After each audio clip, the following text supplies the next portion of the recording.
ఇప్పుడు మనం టోటల్‌గా ఇంతకుముందు అనుకున్నట్టుగా టవర్స్ అనుకున్నాం గదా! టవర్స్ ప్లేస్ చేసాము. కాపర్ వైర్ మన కటింగ్ ఏదైతే చేసామో, ఆ కటింగ్ చేసిన దాని ప్లేస్‌లో కాపర్ వైర్ పెట్టేసాము. ఒకసారి అదంతా మీకు చూపిస్తాను. ఎలా చేసాము ఏంటని ఒకసారి చూపిస్తాం రండి. ఇదిగోండి. ఇది కాపర్ వైర్. ఈ కాపర్ వైర్ ఇలా పెట్టేసాం లోపలికి. ఇది టవర్.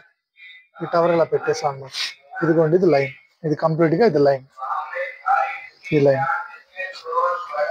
ఇలా లోపల కాపర్ వైర్ మెరుస్తా కనబడుతుంది కదా, కాపర్ వైర్ మెరుస్తా కనిపిస్తుంది కదా లోపల, ఆ మెరుస్తా మీకు గ్లేజింగ్ లో కనపడతా ఉంటుంది. ఇదిగో ఇక్కడ ఒక టవర్ తీసుకున్నామండి. ఇక్కడ ఒక టవర్ అంటే ఇవన్నీ ఎనర్జీ బూస్టర్స్ అన్నమాట. ఈ టవర్స్ అన్ని కూడా ఈ కాపర్ వైర్ లోకి మళ్ళీ ఈ కాపర్ వైర్ దీనికి ఉన్నటువంటి కాపర్ వైర్ దీనికి యాడ్ చేసేస్తాం. యాడ్ చేసి టవర్ వేసి ఇప్పుడు దీనికి సిమెంట్ వేసి ఫిక్స్ చేసేస్తాం అన్నమాట. ఇది కొంచెం ఓన్లీ టిప్ మాత్రమే బయటికి కనపడతా ఉంటుంది. ఇదిగోండి ఇది మొత్తం. ఇది కాపర్ వైర్ ఇక్కడ కనపడుతుంది కదా, క్లియర్ గా ఇక్కడ కనపడుతుంది కదా లోపల పెట్టినట్టు. ఇదంతా క్లియర్ గా కనపడుతుంది కదా లోపల. ఇది మొత్తం పెట్టుకుంటూ వచ్చామండి. ఇది మొత్తం పెట్టుకుంటూ వచ్చాం. సౌత్ సైడ్ చూడండి మీకు క్లియర్ గా కనపడతా ఉంటుంది కటింగ్. ఈ కటింగ్ చేసినట్టు కనపడతా ఉంటుంది. మధ్యలో టవర్స్ పెట్టాం. ఇక్కడ ఒక టవర్ ఉంది.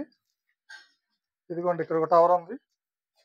ఈ టవర్ కి కాపర్ వైర్ కి జాయింట్ చేసాం. ఇదిగోండి ఈ టవర్ కి కాపర్ వైర్ కి జాయింట్ చేసాం. ఇదిగోండి ఈ టవర్ కి కాపర్ వైర్ కి జాయింట్ చేసాం.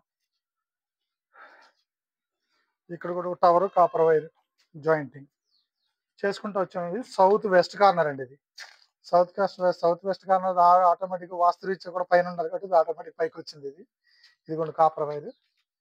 ఈ విధంగా వెస్ట్ సైడ్ కూడా కట్ చేసాం.